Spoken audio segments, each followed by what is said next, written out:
So, welcome to my first video on my channel. I will talk about some of my books and mangas I have in my home. And I mean, it's my very first videos. Before I just posted some random shorts about some edits. But now I've decided to maybe review some of my books and mangas and just give my humble opinion on them. So we will start with the first manga, and this is 20th Century Boys. I will just give you my first impression on it, how the story hooked me, how are the characters, how is the writing, what is the story even about, and if I could recommend it to you guys out there. So first of all, this is only volume 1. I only read the volume 1 so far, but I already ordered volume 2 and 3. So in the future I will give you a quick review when I'm at least at volume 6. So maybe we can see how the story went, if it got better, if it got worse, I don't know. So I think let's just start. Let's go. So 20th Century Boys was written by Naoki Urasawa and published by Panini, at least in Germany. It falls under the seinen category, blending like mystery, action, and some horror in it, in a way that the reader is pretty hooked by the end of the first few chapters. I think there are 12 or 13 volumes in total, but I'm not really sure. So the story follows our main character Kenji Endo, who's a normal convenience store manager and finds himself caught in a series of missing persons and even some murders, which are all linked and found with a mysterious symbol in the area. So, out of nowhere, from the first chapters, we're thrown into a series of plot twists, suspense, and a lot of mystery. By the way, this is one of my favorite moments so far. I have a picture in the background, just look at it. This guy got aura, man.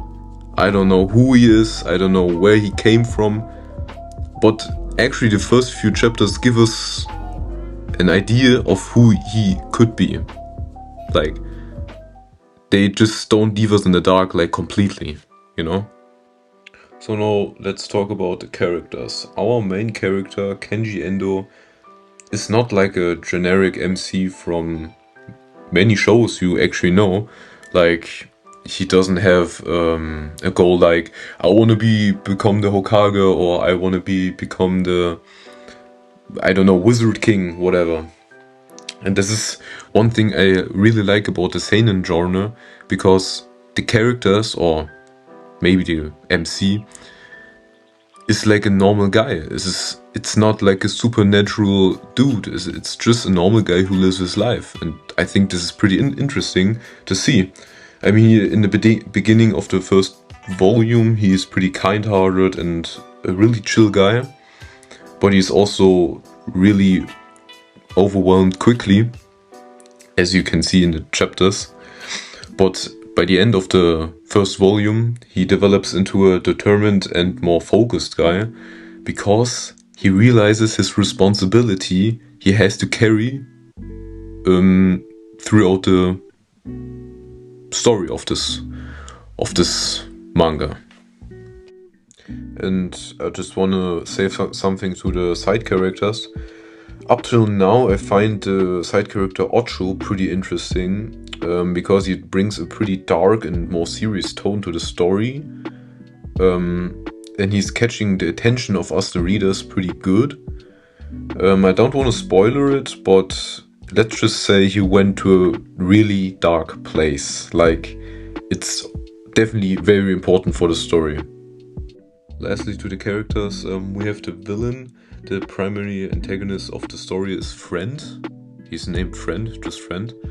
He comes off really mysterious and calculated, and throughout the first volume he drops some signs and quotes which are really weird and completely out of context of the situation. I think this gives some good space for interpretation, because they may seem out of context, but they can mean so much more. Until now, I think his writing and design will be really good in future, and I think this will make him one of my favorite antagonists. Now let's talk about the art. Naoki Urasawa's art style is pretty good. I mean, he nails the art style he personally has. It's good for what he wants to say through the drawings of his. I mean, the art style is pretty simple, and you have to get used to it in the beginning. But after that, it's all clean and simple. You can read the panels easily, and the highlights of the manga always have exceptional good drawings. So is the manga 20th Century Boys worth reading? I mean, if you love the seinen genre, then absolutely. The story is pretty full of plot twist, suspense and mystery. So if you're a fan of this, you will absolutely love this manga. The characters are pretty well developed throughout the volumes. I mean, let's take for example Kenji, our main character, who went from a kind-hearted and pretty chill guy to a pretty determined and focused guy throughout one volume. You have to keep that in mind. But if you're not into seinen, you might want to check out something different. I know that a lot of people are a fan of the shonen genre, or maybe something else. Overall, I would give 20th Century Boys, the first volume, a solid rating, like 7 out of 10. I mean, I just can't speak for the first volume. I only read the first volume so far, but I think it will go up to 9 or maybe even 10. But I think it's gonna be 9 until the story ends. But now I want to know, what do you think? Have you read 20th Century Boys yet? Let me know your thoughts in the comments, and if you enjoyed this review, check out my other videos in the future. See ya!